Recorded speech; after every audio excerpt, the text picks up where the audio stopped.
Assalamualaikum warahmatullahi wabarakatuh. Salam sejahtera bagi kita semua. Di sini kami dari kelompok 2 ingin mempresentasikan hasil tugas kami di mana mata kuliah pengantar ilmu administrasi dan manajemen tentang struktur organisasi dan membahas studi kasus, di mana kami mengambil PT Garuda Indonesia dengan nama anggota kami yang pertama Yunita Rahayu dengan NIM 412242, yang kedua Pipin Deviani 41221044, yang ketiga Ridho Dava Osama 41221048, dan yang keempat Tasya Mochica Saputri dengan NIM 41221049, dan yang terakhir ketua kelompok kami Muhammad Harizal Firmansyah Zakaria dengan NIM 41221056. Saya akan menjelaskan apa yang dimaksud dengan organisasi. Organum dari bahasa Latin, organon dari bahasa Yunani, yang berarti alat, anggota, bagian, atau badan. Pengertian secara umum organisasi adalah sistem saling pengaruh antar orang dalam kelompok yang bekerja sama untuk mencapai tujuan tertentu. Sistem yang mengkoordinasikan orang-orang, pekerjaan-pekerjaan, teknologi, dan praktek-praktek manajemen untuk mencapai tujuan. Setiap organisasi juga tentunya memiliki susunan atau struktur yang dimulai dari jabatan seorang ketua organisasi, kemudian akan diikuti dengan wakil, sekretaris, bendahara, dan berbagai bidang lainnya, sesuai dengan kebutuhan dari organisasi tersebut.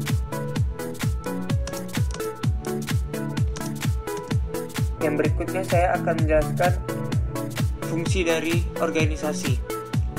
Sebagai suatu perkumpulan atau wadah bagi sekelompok orang untuk bekerja sama, fungsi organisasi juga dapat dinikmati oleh anggota-anggotanya.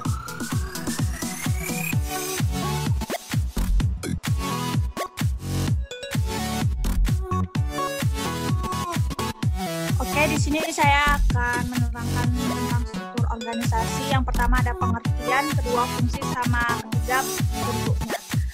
Yang pertama pengertian struktur organisasi, yaitu suatu susunan dan hubungan antara tiap bagian secara posisi yang ada pada perusahaan dalam menjalani kegiatan operasional untuk mencapai tujuan. Yang kedua ada fungsi struktur organisasi, yaitu untuk memberikan informasi kepada seluruh manusia yang menjadi anggotanya untuk mengetahui kegiatan atau pekerjaan yang harus ia kerjakan, berkonsultasi atau bertanggung jawab kepada siapa, sehingga proses kerjasama menuju pencapaian tujuan organisasi dapat terwujud sesuai dengan perencanaan yang telah ditetapkan sebelumnya. Ketiga ada bentuk struktur organisasi.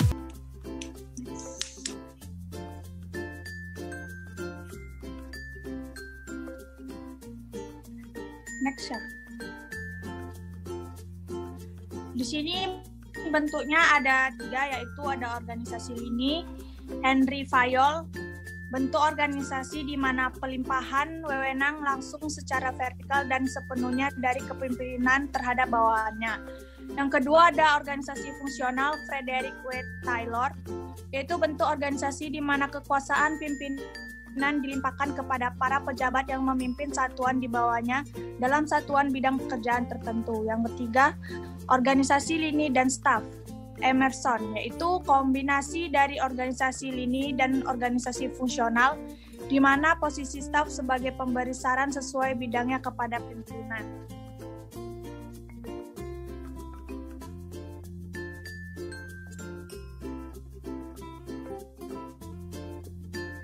Ya, di sini saya akan menjelaskan mengenai sejarah PT Garuda Indonesia. PT Garuda Indonesia, penerbangan pertama pesawat yang telah resmi menjadi milik Indonesia dimulai pada tanggal 26 Desember 1949. Pesawat DC-3 dengan logo Garuda Airways terbang untuk pertama kalinya dalam sejarah membawa Presiden Soekarno dan rombongan dari Maguwo, Yogyakarta.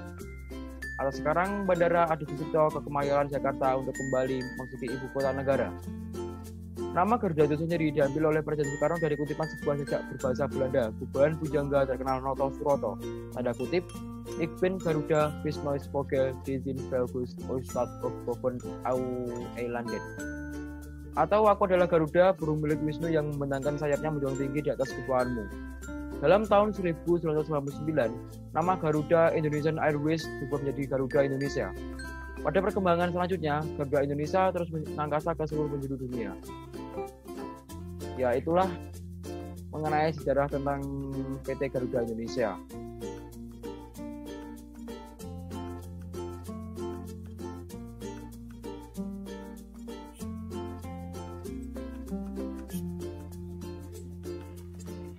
Kemudian sumber daya manusia dalam pengelolaannya di perusahaan perlu dilakukan secara profesional agar terwujud keseimbangan antara kebutuhan karyawan dengan tuntutan dan kemampuan organisasi perusahaan. Kemudian, menurut Robbins 2011, yaitu masing-masing perusahaan memiliki organisasi yang akan menjadi keseimbangan dan merupakan kunci utama agar dapat berkembang secara produktif dalam perilaku organisasi atau PO. Perilaku atau peranan yang dilakukan oleh karyawan sangat penting bagi suatu perusahaan. Organisasi menginginkan karyawan yang bersedia melakukan tugas yang tidak tercantum dalam deskripsi pekerjaan mereka. Kemudian kita dapat melihat grafik batang dari Organizational Citizenship Behavior atau OCB. Di sini kita dapat melihat, di sini ada altruism, conscientiousness, sportsmanship, courtesy, dan civic virtue. Di sini yang berwarna abu-abu ini kadang-kadang, yang warna kuning ini sering, yang warna biru tidak pernah, dan ada yang warna oranye ini jarang. Kemudian dari grafik ini dijelaskan, yaitu pada grafik di atas dapat dikatakan bahwa altruism atau kepedulian, sifat kepedulian dalam organisasi memiliki tingkat respon sangat sering yang masih kurang dilakukan oleh karyawan, yaitu dengan angka 19,0. Kemudian pada grafik conscientiousness atau atau bisa dikatakan ini. Kemudian pada grafik conscientiousness atau kesadaran dalam berorganisasi didapatkan hasil tertinggi di mana angka sering dengan angka 63,0 dan sangat sering dengan angka 34,0. Yang dapat disimpulkan bahwa karyawan kurang lebih telah melakukan sifat conscientiousness atau sifat kesadaran dalam berorganisasi.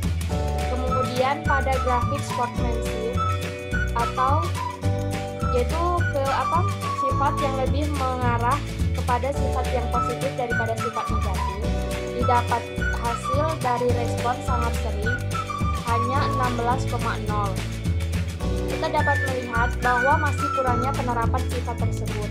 Kemudian pada grafik courtesy atau sifat kesopanan dalam berorganisasi didapat hasil dari respon sangat sering terendah yaitu 15,0. Dan kemudian pada grafik civic virtue atau partisipasi terhadap organisasi, di sini mendapat respon sering dan sangat sering didapat hasil yang hampir setara dengan angka 24,0 dan 26,0.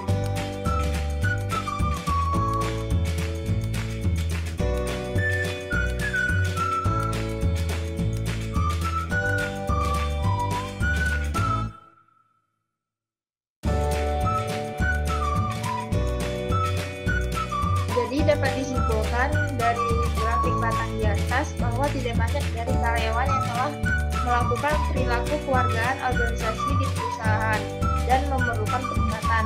Oleh karena itu, organisasi PT Garuda mengalami kenaikan dan penurunan. Jika Organizational Citizenship Behavior atau OCB di PT Garuda terus-terusan seperti ini, maka akan berkontribusi atau berdampak besar bagi organisasi yang ada di PT Garuda tersebut.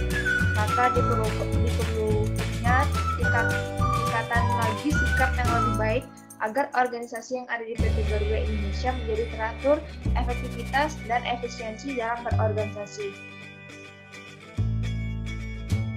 Sekian presentasi dari kelompok kami. apabila ada salah kata dan materi yang kurang dipahami, kami mohon maaf. Akhir kata, wassalamualaikum warahmatullahi wabarakatuh, dan salam sejahtera bagi kita semua. Terima kasih.